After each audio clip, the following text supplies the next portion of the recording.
Сәлем, бүгін арнада қатпарлы штрулли. Құрамы толық описание бөлімінде бар. Бүгін осындай өте дәмді, ерекше тағам дайындаймыз. Видеоны соңына дейін қарап, бағалап отырыңыздар. Ең бірінші суымызға қантты ашытқыны салып, 10 минутқа жылы жерге қойып қоямыз. Суымыз да жылы болуы керек, бетін жауып қойыңыздар.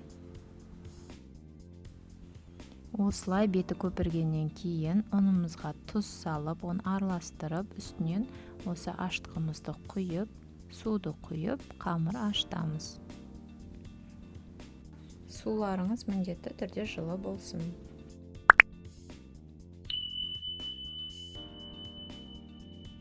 Арнама жазылып, жаңа рецепттерді тамашалап отыру үшін қоңыраушаны басып қойыңыздар.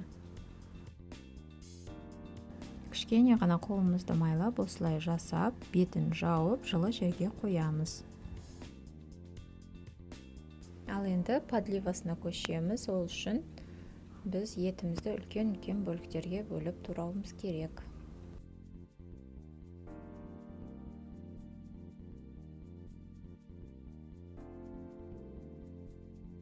Сәбізді үлкендеу етіп турап, және картопты да осылай турап шығамыз.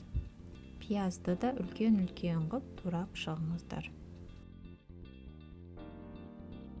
Штрулли дәмді болып шығу үшін осылай мантаварканың астына дайындаймыз. Оған май құйып, пиязымызды, етімізді қуыра береміз. Пияз қызарғаннан кейін сәбізді қосып қуырамыз. Және біраздан кейін картопты қосып қуырамыз. Содан кейін үстінен тұз, бұрыш салып, басқа да етке арналған, картопқа арналған дәмдеуіштер жақсы көрсеңіздер, оларды да қоссаңыздар болады. Одан кейін үстінен су құйып, бұқтырып қоямыз, ет піскенше.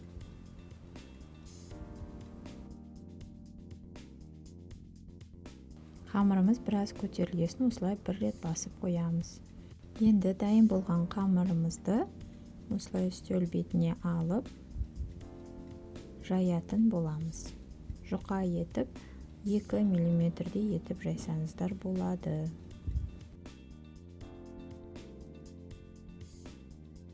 Оның үстінен сұйық майды жағып шығамыз. Және кішкене ғана осылай тұз себеміз. Қаласаңыздар, ортасынан кептірілген аскөк салып жіберсеңіздер болады.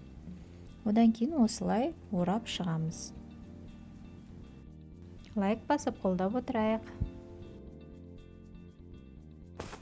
Штруллиімізді осылай бөліктерге бөлеміз, және оны табаға салған уақытта арасын ашып қойыңыздар, себебі қамыр өте жақсы көтеріледі. Подливамыздың суын толықтырып, осылай қайнағаннан кейін 25 минутқа үстінен қойып аламыз. Міне тағамымыз дайын болды. Баршаңызға рахмет. Жасап, дәмін татып көріңіздер. Сіздермен болған Жұлдызай. Сау болыңыздар.